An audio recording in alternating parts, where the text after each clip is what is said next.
Hey, what's up, YouTube? Today is December 6th, 2018, and the results for the October 2018 Civil PE Construction exam were released today. And guess what? I passed. Now, the first time I failed, so basically in this past year, I want to share with you guys all the things that I've learned on this journey along the way. A little bit about myself. I'm a mechanical engineer, switched to civil. Found a job in civil, so now I'm doing this full time. I work a full-time 40-hour shift, and so it was pretty rough on me studying for this exam. So I want to share with you the tips and all the materials, books, and courses that I bought that helped me pass this test. And okay, so for the first 7 tips, I'm going to share with you. The first one is you got to buy all the correct material, and there's no way that you're going to get around this. A lot of the PM section is based on code, and even part in the breadth is based on code. You got to buy all the materials. There's so many different building techniques. There's so many different standards. So you really have to buy all the material. And if you don't know where all the material is, you can go to my website. I'll provide a link. It's called Pass Civil PE. Pretty good. I lay it out very nicely, section by section, and it goes in the order of the PE exam. So, you know, you can check it out. I'll provide a link. Okay, so also, this brings me to the next one. Number 2, you must follow a study schedule. Now, the PE Civil agenda comes with a kind of a guideline, an outline of how the questions on the exam are going to fall. You're really going to want to take a good look at that and basically follow that study schedule, and then also follow other study schedules that have been posted online, because basically there's been people who've gone through the same thing and have passed this exam, so you're not alone. Follow good study schedules. I have mine that's worked for me, so I recommend checking that out. The third one is buy a course. There are 2 main courses that I recommend. The first one is EET USA. That's a very good one. Samir does a great job of teaching it.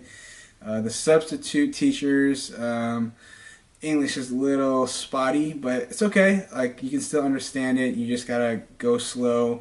And if you need additional help, there's also another course. It's called School of PE. You can go to schoolofpe.com.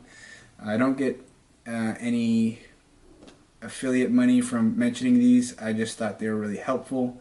But basically, School of PE addresses all the weaknesses that EET USA had, and those, in my opinion, were the geotechnical and the structural areas. So I thought that School of PE did a great job of really laying it out neatly. The fourth one is allow plenty of time to prepare for the exam.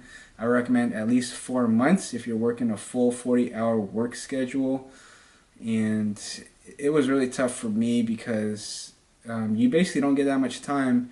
If you work 40 hours, you probably have like an hour after work, if that, and then 8 to 10 hours on a Saturday, and then, you know, maybe just chill on a Sunday, or if you want to spend the whole weekend studying, you can. My time frame that worked for me was 4 months on that similar time schedule. So it's really up to you. If you're not working, then you don't really need 4 months, but you know, the more time you allow, the better. This brings me to the next point, and it's phase 1 of the kind of plan that I have. You got to study the material concepts first. And basically 40% of the breadth exam is word problems, so you really got to lay out your notes nicely, have everything ready to go, have everything tabbed. I've got this over here. This is my binder, EET breadth. Look at this. color coded everywhere. So that's the kind of level of detail you want to be on, because when you're taking the exam, some question about welding comes up. Oh, welding? Well, I just go here and look at all these tabs. Oh, welding, you know, like there it is. So that is the first step, getting organized, getting your practice exam mechanics down.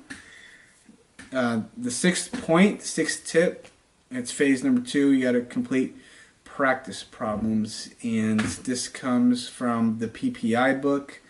I recommend going through, at least for the structural and water, for the breath. These practice problems are great. They gave me extra problem solving mechanics for the fundamentals on the breath. And you know, pretty much the breath is standardized. You know kind of what to expect. As long as you've been doing practice problems, the exam shouldn't be too much different than that. And this brings me to the final point, number 7. After you've done phase 1 and phase 2, where you've studied the material concepts, and then you've done practice problems, and you've done the computations, then it becomes focusing on the time game, because now you're going to factor in the time frame of 6 minutes per problem. So in my opinion, I would spend 1 or 2 months on phase 1. That's just studying material concepts. 1 month for practice problems, and then another month for practice exams. And well, I mean, actually practice exams you probably only need like 2 weeks. So it's basically, for most of the 3 months, you're going to be just watching material concepts, watching the videos from the courses. EET USA has on-demand videos, so you can just hit play whenever you have free time. And basically, there's like probably like 12 modules in the breadth, and then 12 modules in the depth exam. So, I mean, if you do one for each week, you should be in good shape. 1 or 2 each week, you should be good shape, and that's a good pace. So that's why I say 4 months is great. And then when it comes to the practice exams, you can buy them from PPI.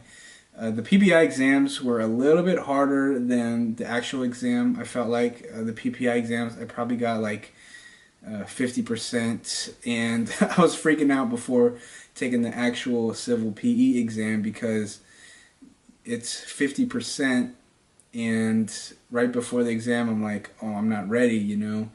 But you know, hearing from other people, I also knew that PPI, they put their problems a lot harder, and the hardness was more just like the sheer volume of calculations that you had to do in 6 minutes. Like the PPI, they kind of ask for some unreasonable calculations in 6 minutes, and it probably won't be like that when you take the actual exam. So fear not, but it's still great practice to actually attempt to complete these problems in time and understand your time constraints, because if you go through PPI and you struggle on hard problems and you're like, oh no, in 6 minutes I can't find it, but then when you take the actual exam, oh yeah, 6 minutes is okay, I can find the answer, then you're going to be in great shape. And these are my 7 tips. I hope they provide value for you. And there's more information at passcivilpe.com. Okay, thanks. Bye.